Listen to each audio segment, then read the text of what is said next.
Hello everyone, welcome back to my channel. तो आज के আমরা discuss করব what are the most powerful legal rights of women in India.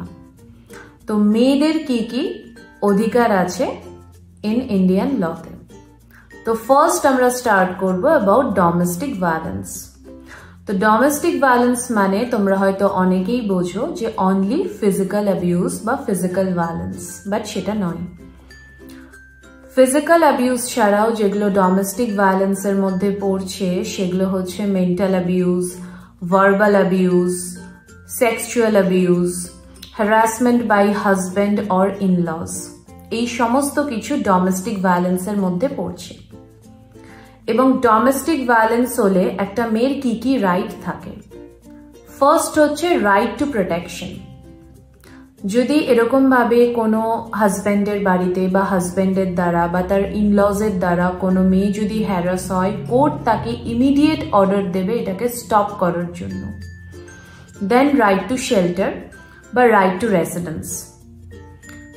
মেয়েটি যে তার স্বামীর বাড়িতে আছে বা তার শ্বশুর বাড়িতে আছে সেখান থেকে তাকে বের করে দেওয়া যাবে না। সেটা তার নিজের বাড়ি না হতে পারে, কিন্তু সেখানে থাকার তার ইকুয়াল রাইট রয়েছে। Then right to maintenance. হাজব্যান্ডের তার ওয়াইফকে প্রত্যেক মাসে একটা মেনটেনেন্স দিতে হবে for food, rent, child and medical বিলস।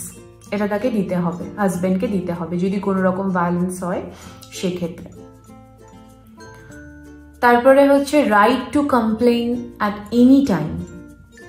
মানে যে কোনো সময় যদি কোনো মহিলার সাথে এরকম হয় সে ইমিডিয়েটলি সে পুলিশ কমপ্লেন করতে পারে বা ওমেন হেল্পলাইন নাম্বার সেখানে কন্ট্যাক্ট করতে পারে বা কোনো এনজিওতে গিয়েও কমপ্লেন করতে পারে।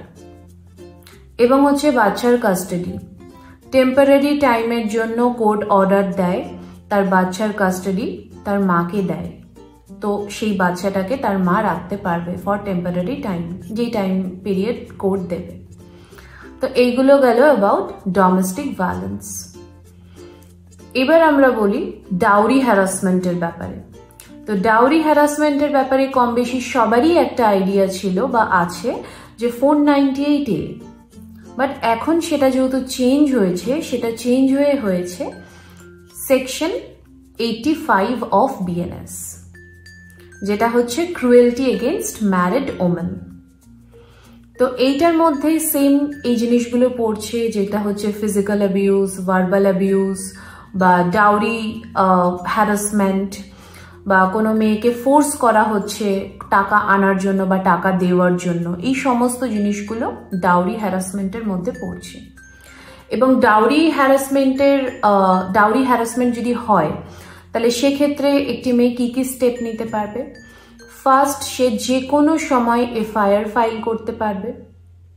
FIR ফাইল করতে হবে এবং তার যে স্ত্রীধন মানে বিয়ের সময় সে যা গয়না পেয়েছে, গিফট পেয়েছে, তাকে সেইগুলো ফিরিয়ে দিতে হবে, তার থেকে সেইগুলো নিয়ে নিলে হবে না। এটা গেল। তারপরে তাকে immediate police right two protection, মানে যেটা আমি অলরেডি আগে বললাম, মানে কোনো মহিলা যদি ক্রুয়েলটির কোনো কেস ফাইল করতে চায় ইমিডিয়েটলি পুলিশ স্টেশন থেকে বা পুলিশকে সেই কমপ্লেনটা নিতে হবে। এবং এই কমপ্লেনটা নেওয়ার পরে একটা মহিলার রাইট আছে যে যদি তার কোনো ভয় থাকে সে পুলিশের থেকে তার প্রোটেকশনের ব্যবস্থা সে নিতে পারে বা পুলিশকে বলতে পারে যে তার কোনো ব্যবস্থা করে দিতে, যাতে সে কোনো জায়গাতে সুরক্ষিত থাকে। এটা তার রাইট আছে। তো এটা গেল ডাউরি হ্যারাসমেন্ট। এবার আমরা বলবো প্রপার্টির ব্যাপারে। প্রপার্টিতে কি রাইট আছে না আছে। তো অলরেডি হিন্দু সাকসেশন অ্যাক্টে এটা রয়েছে প্রপার্টির ব্যাপারে, যেটা ভ্যালিড এবং খুব স্ট্রংলি পাওয়ারফুল। তো মেয়ে এবং ছেলের প্রপার্টির ওপরে ইকুয়াল রাইট আছে। এবং মেয়ের যদি বিয়েও হয়ে যায় তাহলেও তার পৈতৃক সম্পত্তির ওপরে সেই মেয়েটার ইকুয়াল রাইট আছে। বিয়ে হয়ে গেছে বলে তার রাইট নেই, এটা হয় না বা এটা নয়, তাকে ইকুয়াল রাইট সেখানে দিতে হবে। তারপরে তার হাজবেন্ডের বাড়িতে সে হয়তো রয়েছে বা সে তার হাজবেন্ডের সাথে থাকে, হাজবেন্ড কোনো কারণে মারা গেছে, তো সেই সিনারিওতে হাজবেন্ডের প্রপার্টির শেয়ার তাকে দিতে হবে, সে পাবে এবং তার বাচ্চাও সেটা পাবে, সেটা তাদের লিগ্যাল রাইট। এবং অলরেডি আমি বললাম যে কোনো রকম পৈতৃক সম্পত্তি যদি থেকে থাকে সেখানে ছেলে এবং মেয়ে দুজনেরই ইকুয়াল রাইট রয়েছে বা দুজনেই সমানভাবে সেই সম্পত্তিটা পেতে পারবে বা দিতে হবে। তা এইগুলো ছিল আজকে সমস্ত ওমেন্সদের রাইট নিয়ে।